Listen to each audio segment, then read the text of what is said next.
عدم موجودگی میں ساتھ کلاس کے طالب علم ضیاء الرحمان کو دعوت دیتا ہوں کہ وہ آئے اور آپ کے سامنے محفظ ضمیر بیان کرے۔ ضیاء الرحمان، کلاس 7ویں سر۔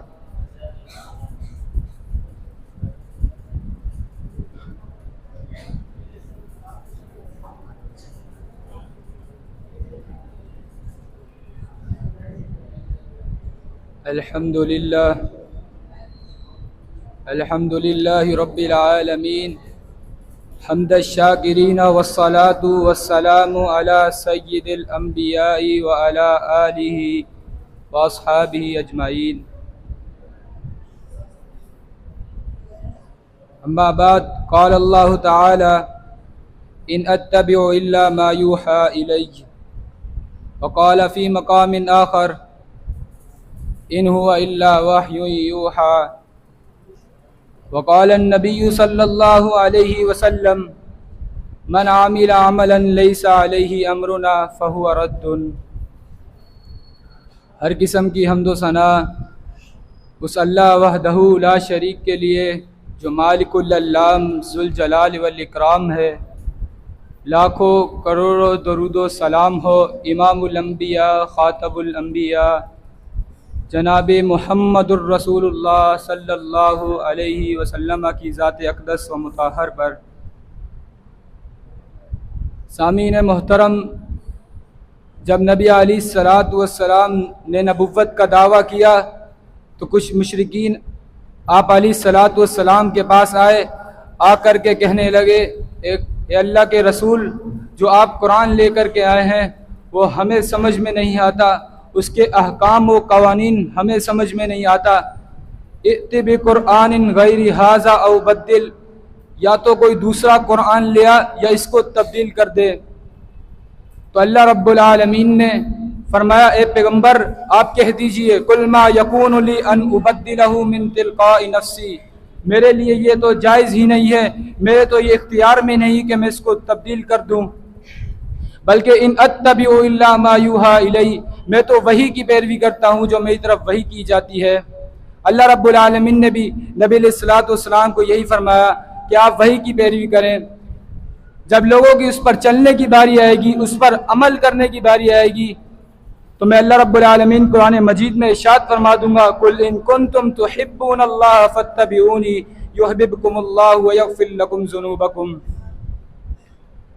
سامعین محترم، یہاں سے یہ بات معلوم ہوئی کہ ہدایت کا ذریعہ صرف وہی ہے، لیکن آج کل کچھ یار دوستوں نے یہ کہہ رکھا ہے کہ ہدایت صرف ہدایت سے ہی مل سکتی ہے۔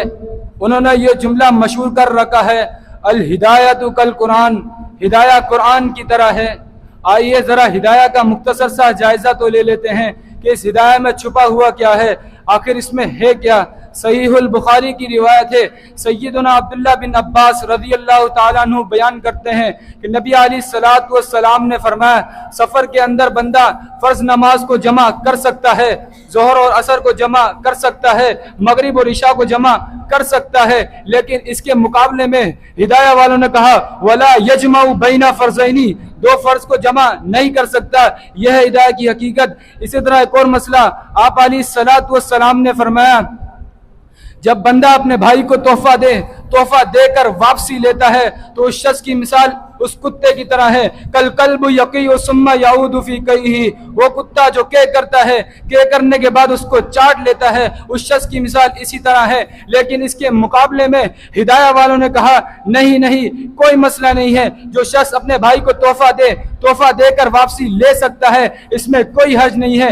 یہ ہے ہدایہ والوں کی حقیقت۔ اسی طرح تیسرا مسئلہ سیدہ عائشہ صدیقہ طیبہ مطہرہ رضی اللہ تعالیٰ عنہ بیان کرتی ہیں کہ نبی علیہ السلام نے فرمایا من مات وعلیہ صیاما صام عنہ ولیہ، جو شخص اس حال میں فوت ہو گیا، اس حال میں مر گیا کہ اس پر رمضان کے روزے باقی تھے، تو اس کے جو ولی ہیں، جو اس کے پیچھے جو وارث ہیں، وہ رمضان کے روزے رکھ کے مکمل کریں گے۔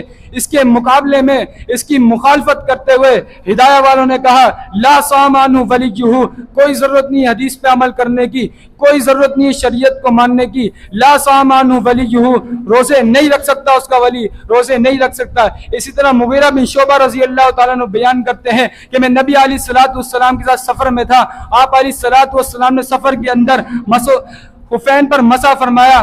اس کے مقابلے میں اس حکم کی خلاف ورزی کرتے ہوئے ہدایہ والوں نے اس حکم کو جڑ سے اکھاڑ دیا، لا یجوز مسح الخفین کہہ دیا کہ خفین پہ مسح جائز ہی نہیں ہے۔ اسی طرح ابو ہریرہ رضی اللہ تعالیٰ عنہ بیان کرتے ہیں کہ نبی علیہ الصلوۃ والسلام نے فرمایا تم میں سے کسی ایک کے برتن میں کتا منہ مار دے تو اس کو 7 دفعہ دھونا ضروری ہے۔ اس کے مقابلے میں ہدایہ والوں نے کہا کوئی ضرورت نہیں 7 دفعہ دھونے کی، 3 مرات 3 دفعہ دھونے سے ہی برتن پاک ہو جائے گا، صاف ہو جائے گا۔ اسی طرح اس میں تعویل کرتے ہوئے یہ بھی کہا کہ برتن کو دیکھا جائے گا کہ اس کے اندر پانی کتنا آتا ہے، جتنا پانی آئے گا اس برتن کو اتنا ہی دھویا جائے گا۔ یہ ہے ہدایہ کی حقیقت۔ ارے میں ان ہدایہ والوں سے سوال کرتا ہوں کہ تم ایک حدیث بتا دو جس پر تمہیں ایمان ہو۔ میں ایک مسئلہ نہیں، 2 نہیں، 3 نہیں، ایسے سینکڑوں اور ہزاروں مسئلے بتا سکتا ہوں، ثابت کر سکتا ہوں جو رب کے قرآن کے بھی خلاف ہے، محمد کے فرمان کے بھی خلاف ہے۔ ارے میں تم سے سوال کرتا ہوں، تم کلمہ رسول اللہ کا پڑھتے ہو، کرتے اپنی ہو، تمہارا تعلق کیا ہے دین سے؟ تمہارا تعلق کیا ہے رسول سے؟ تمہارا تعلق کیا ہے رسول کی حدیث سے؟ تمہارا تعلق کیا ہے رب العالمین سے؟ تمہارا تعلق کیا ہے رب کے قرآن سے؟ تم رسول اللہ کا کلمہ پڑھتے ہو، رسول اللہ کو رسول تسلیم کرتے ہو، کرتے اپنی منمانی ہو، مانتے اپنی اماموں کی فقہ کو ہو۔ تمہیں ضد رسول اللہ کی حدیث کے ساتھ ہے، مجھے ضد تمہارے اماموں کی فقہ کے ساتھ ہے۔ اللہ رب العالمین نے فرمایا میں نبی علیہ الصلوۃ والسلام کی زندگی کو ہدایت کا معیار بنا دیا۔ اسی طرح ایک اور مقام پہ اللہ رب العالمین نے فرمایا انا نحن نزلنا الذکر وانا له لحافظون، ہم نے اسی ذکر کو نازل کیا، ہم ہی اس کی حفاظت کرنے والے ہیں۔ انشاءاللہ جب تک آل الحدیث زندہ ہے ہم حدیثوں کی حفاظت کرتے رہیں گے، ہم شریعت کی حفاظت کرتے رہیں گے۔ تم حدیثوں کی مخالفت کرتے رہو گے اور ہم حدیثوں پہ عمل کر کے دکھاتے رہیں گے۔ یہ اللہ کے رسول کے پروانے کل بھی زندہ تھے، آج بھی زندہ ہے۔ الحمدللہ وما توفیق الا باللہ۔